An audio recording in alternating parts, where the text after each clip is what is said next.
Salam jumpa.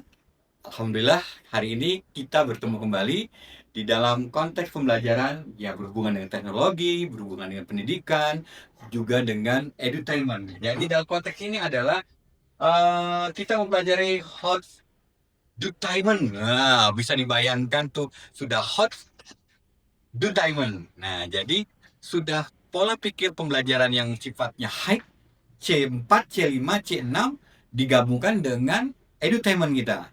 Edukasi dan entertain. Nah, tapi tidak lepas dari konsep kita mempelajari apa. Nah, tujuan pembelajaran kita adalah menjelaskan apa yang dimaksud student centered learning dalam ekosistem pendidikan, memperlihatkan apa yang dimaksud dengan learning pyramid, menyebutkan berbagai variasi sehingga menyusun pembelajaran sederhana yang menggunakan prinsip student centered learning. Nah, itu yang menjadi fokus kita.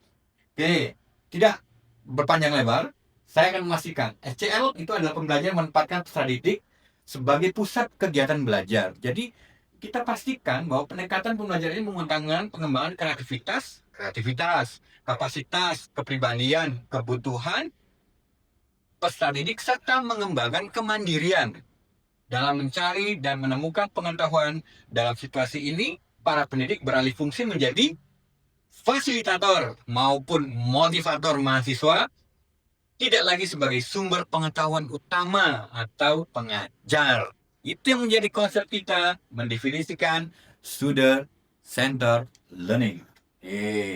Nah, ini contoh-contoh yang saya sebutkan akan mempelajari bagaimana piramid pembelajarannya adalah passive teaching method, mulai dari lecture, reading, audiovisual, demonstration, discussion, grow, practice by doing, teach. Nah, ini merupakan salah satu piramid yang harus kita pastikan di dalam konsep pembelajaran hari ini. Harapan kami, teman-teman yang mempelajari terkait dengan student centered learning dan ekosistem hot entertainment, memahami konsep, oh ternyata diskusi, praktis, dan tips bagaimana itu digunakan. Lanjutnya, ciri khas student centered learning. Siswa, lebih aktif dibanding gurunya. Nah, itu harus fokus tuh. Pembelajaran syarat dengan interaksi antara sesama peserta didik. Ada kolaborasi yang keren tuh.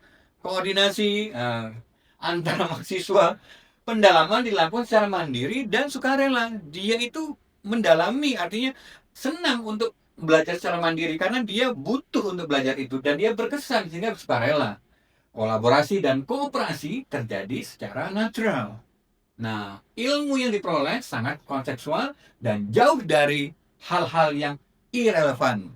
Artinya banyak yang kita pelajari kadang-kadang nggak sesuai, nggak relevan lagi dengan kondisi saat ini. Nah, mudah-mudahan ciri khas dari SCL ini bisa kita pahami dengan sedetail-detailnya, memahami untuk kita bisa belajar. Nah, pertanyaannya adalah bagaimana SCL itu kita bisa terapkan dalam konteks metode pembelajaran? Dalam konteks ini, metode pembelajarannya ada menggunakan small group, ada role play, ada discover learning, severe direct learning, cooperative learning, kolaborasi, kontekstual, project based, dan problem based. Yang lainnya, yang ini aja udah pusing Bapak Ibu. Tapi kita akan buat sedemikian rupa seperti apa masing-masing yang akan menjadi sebuah metode pembelajaran di SCL itu. Oke? Nah, contoh nih, small group diskusi merupakan salah satu elemen belajar secara aktif berupa diskusi kelompok kecil. Nah, didampingi oleh tutor. Nah, dalam diskusi ini peserta didik diberi tugas untuk menjawab pertanyaan-pertanyaan yang sudah diberikan dalam waktu tertentu. Jelas, waktu itu menentukan, jangan sampai iya tapi 2 hari atau 3 hari, bahkan sebulan. Peran peserta didik membentuk kelompok yang terdiri dari 5-10 orang, memilih bahan diskusi, mempresentasikan peran guru. Nah, supaya kita tahu kalau small group diskusi dalam konteks SCL kita untuk hot entertainment tadi, guru membuat rancangan bahan diskusi yang dengan aturan diskusi, buatlah menjadi moderator. Nah, jadi mau tidak mau peran kita berubah dalam konteks small group diskusi. Oke. Nah, hot entertainment dalam small group diskusi mulai dari topik yang ringan, menyenangkan, dan menggembirakan untuk mendapatkan perhatian. Partisipasi peserta didik jangan langsung sulit-sulit dulu, buat dulu mereka berkesan gitu. Kemudian mulai dengan memberikan topik yang bersifat paradoks atau dilema. Gimana ya kalau nggak dimakan ini mati begini, kalau nggak dimakan begini, kok dijual nanti begini. Nah, buatlah mekanisme untuk belajar itu. Setelah itu barulah diberikan bahan diskusi yang berhubungan dengan topik bahasan terkait. Nah, konteks yang seperti ini harus clear teman-teman dari awal. Kalau nggak jadi. Nah, berikutnya adalah begitu small group ada namanya role play and simulasi. Jadi konsepnya seperti ini merupakan metode pembelajaran yang mirip dengan kegiatan sesungguhnya di dalam kelas. Namanya role play, yang mirip sesungguhnya. Perannya mempelajari dan menjalankan suatu peran yang ditugaskan kepadanya. Dikasih peran yang sesuai. Jadi apa. Nah, role play itu. Praktek mencoba berbagai model terkait dengan kegiatan yang disimulasikan.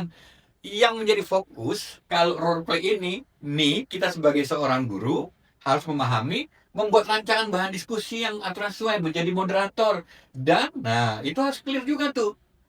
Artinya di dalam role play ini harus tahu sebagai moderator dan kita tahu mulainya dari mana.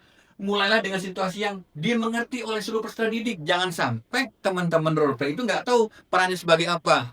Nah, apalagi kayak permainan wolf ya, apa permainan yang harus begini gini pengganti peran segala macam harus clear dulu tuh di mana dapat diambil dari topik, kemudian diperkenalkan dengan sebuah situasi. Bagaimana itu kalau terjadi di lapangan, bagaimana kalau ini terjadi di kita di kelas atau di rumah dan sebagainya. Betul-betul itu menyentuh role play dan simulasi. Nah, discover learning. Oke, discover learning itu dalam konteks apa? Dalam konteks mungkin bisa dinaikin ini Mas, bisa dinaikin dikit untuk discover learning-nya. Bisa terbaca bahwa discover learning itu bukan hanya sekedar peserta didik saja, tapi juga guru. Peserta didiknya mencari, mengumpulkan, menyusun informasi, harus clear itu. Nah, jadi jangan sampai tidak bisa tahu peran discover learning itu. Mencari, mengumpulkan, dan menyusun informasi harus clear dari awal. Nah, kayak cukup. Nah, discover learning seperti itu. Peran guru menyediakan data. Jadi guru hadir itu bukan cuma duduk.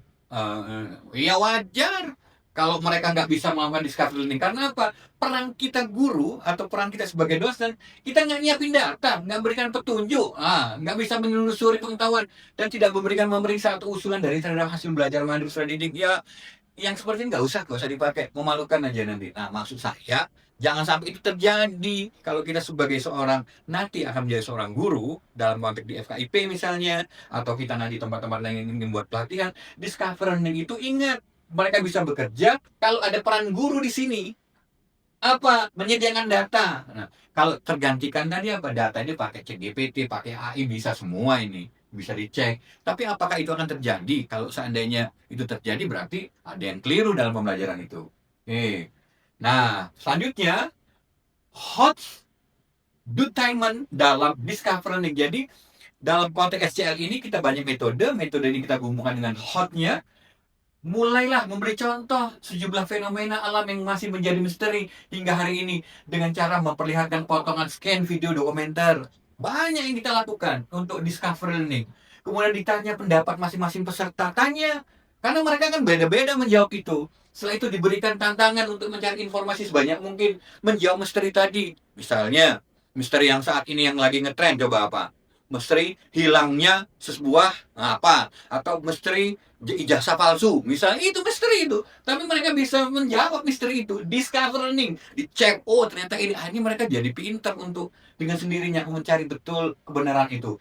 Peserta didik diberikan kesempatan untuk melaporkan hasil penelitian kepada orang lain dan mengungkap sebagai hasil sebagian kecil fenomena yang masih menjadi misteri. Jadi inilah discover learning itu.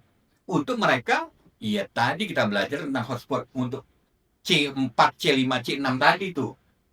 Nah, selanjutnya self-direct learning merupakan metode pembelajaran yang dilakukan atas inisiatif. Bisa nggak kita menghadirkan inisiatif mereka belajar? Waduh, nggak, sulit untuk menghadirkan peserta didik. Lah iya, tugas kita itu dosen itu atau guru itu sudah pasti akan begitu. Jangan mengatakan bahwa siswa itu akan datang tepat waktu, akan mengerjakan tugas dengan benar, akan begini. Enggak, mereka tuh nggak akan mengerjakan, mereka nggak akan tepat waktu. Nggak ada kesadaran. Tugas kita memberikan arahan untuk mereka sadar, sehingga mereka tuh melakukan apa yang kita inginkan. Ingat ya inspirasi tadi tuh, menginspirasi dengan cara, dengan baik tadi. Nah, Jadi, peran peserta didik dalam self direct learning ini merencanakan kegiatan belajar masa dan menilai pengalaman belajar sendiri. Peran guru sebagai fasilitator, memberikan arahan, ya sebenarnya BK, memberikan arahan bimbingan dan konfirmasi terhadap kemajuan peserta didik. Bayangkan kalau seorang guru itu sibuk dengan kegiatan masing-masing, nggak pernah ngajar, nggak pernah ngoreksi, tiba-tiba ngasih nilainya kecil, kan nggak sesuai ini self direct ini. Nah, terus bagaimana penerapan ini di dalam hot dutainment tadi? Kalau kita belajar tentang bagaimana pembelajaran itu sendiri, peserta didik diminta untuk menceritakan hal-hal yang sangat disukainya dan mendemokan keahliannya. Saya suka memasak, mungkin didemokan dengan apa? Kemudian pendidik memberikan pertanyaan sekaligus pun tantangan terkait dengan topik atau hal yang disukai peserta didik. Berikan bagaimana? Apa informasi itu? Peserta didik diberikan waktu yang cukup untuk belajar secara mandiri dan menjawab pertanyaan atau tantangan tersebut. Selanjutnya, peserta didik mempresentasikan dari apa hasil mandiri ke sesama pembelajar, ke sama peserta teman-temannya. Bila perlu nanti hasil rekaman itu diupload ke YouTube dan sebagainya. Memungkinkan untuk kita belajar secara mandiri, self-direct learning. Nah, cooperative learning, gampang cooperative learning ini. Ini saya berikan contoh. Peran peserta didik membahas dan menyimpulkan masalah tugas yang diberikan secara berkelompok. Peran guru merancang dan memonitor proses belajar dan hasil kelompok peserta didik, menyiapkan satu masalah kasus dalam bentuk. Nah, tapi bagaimana cooperative learning ini digunakan dengan menggunakan host dutainment. Nah, ini nih, peserta didik diharapkan pada sebuah persoalan yang perlu mendapatkan solusi terbaik. Ada banyak skenario yang dapat dibangun, di mana masing-masing ada nilai plus dan minusnya. Setelah itu peran peserta didik dikelompokkan secara random, pakai namanya random, pakai aja program komputer untuk bersama-sama mencari skenario terbaik. Berikan kesempatan setiap kelompok untuk mempresentasikan skenario terbaiknya. Oke, dengan didukung oleh data-data pemikiran rasional. Kooperatif, namanya kooperatif. Dia betul-betul satu untuk bisa menjalankan suatu kooperatifnya itu. Kerjasama dia antar divisi mereka. Nah, sedangkan kolaboratif, ya ibarat kita main band. Nah, ada megang icik-icik, ada megang drum, ada megang organ, ya, ada gitar, dan sebagainya. Itu ujungnya adalah membuat sebuah harmoni yang baik, suara yang baik, nyanyi yang bagus, dan sebagainya. Peran kerjasama, biar nanti belajar masing-masing mereka itu. Peran guru merancang tugas bersifat open-ended, terbuka. Masalah yang dimiliki seperti apa sebagai fasilitator dan motivator. Realnya, boleh tantangan. Jadi mereka itu sebagai siswa atau mahasiswa, mereka tuh senang dengan tantangan. Berikanlah tantangan, berikan apresiasi, berikanlah sebuah penghormatan bagi yang mereka sudah menyelesaikan, baik pun yang tidak maupun iya. Sehingga mereka tahu contoh-contoh yang sesuainya seperti apa. Lakukan pemilihan ketua kelompok berbasis pada kriteria yang tidak umum dan tidak diduga. Ketua kelompoknya yang baik siapa? Nah, yang tak terduga itu belajar untuk kolaboratif. Hasil rekaman diunggah ke YouTube untuk mendapat pemilihan dari publik secara luas. Silahkan. Nah, konteks-konteks seperti ini dalam contextual instruction bawa konsep teori. Jadi teman-teman belajar untuk menjelaskan seperti apa konsep teorinya, melakukan studi lapangan seperti apa, peran guru menjelaskan bahan kajian. Tapi yang ingin disampaikan kita belajar hari ini, belajarnya terkait dengan dutainment terkait dengan student centered learning. Ingat, tadi fokus pertama ada di mahasiswa, mereka lebih belajar di sini. Kita menyuruh mereka menunjukkan sebuah kasus sederhana yang ada di sekitar kehidupan manusia dan berhasil diselesaikan dengan menggunakan pengetahuan interdisiplin. Beberapa contoh diberikan namun menyelesaikan bersifat interdisiplin. Silahkan mereka untuk mendapatkan informasi secara menyeluruh. Nah, atau project. Nah, dalam konteks project ini pun harus clear kita. Jangan-jangan kita tidak bisa membedakan apa itu project atau itu case atau sebagainya. Tapi dalam konteks project based learning, nah ini harus paham. Peran peserta didik belajar dan menggali, mencari informasi serta memanfaatkan informasi tersebut untuk memecahkan masalah. Nah, project base, merancang tugas, kompetensi, membuat petunjuk. Nah, ini harus saling tiktokan di sini. Makanya di SCL ini yang paling berat itu adalah bagaimana kehadiran dosen untuk bisa memotivasi mereka sehingga mereka ada belajar secara mandiri, student center. Nah, fokusnya kepada mahasiswa. Pendidik mulai memberikan contoh melalui gambar atau video. Kemudian pendidik menawarkan sebuah proyek yang kira-kira bisa diselesaikan. Untuk setiap proyek yang ada disampaikan target penilaian ruang lingkup, kualitas, waktu, dan biaya. Itu standar nih, ruang lingkup, kualitas, waktu, dan biaya. Kelompok peserta didik bekerjasama untuk membuat produk, ya produk yang diperlihatkan dalam sebuah pameran. Silahkan itu project. Nah, problem. Kalau tadi project ada problem, ada masalah. Harus clear tuh beda apa itu project, apa itu problem. Nah, harus teman-teman memahami secara detail.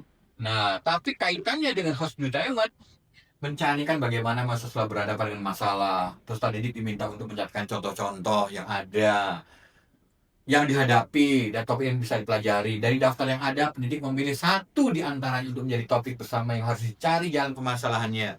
Cari itu bagaimana untuk mereka bisa mengetahui, oh ternyata problem-problem ini bisa misalnya dari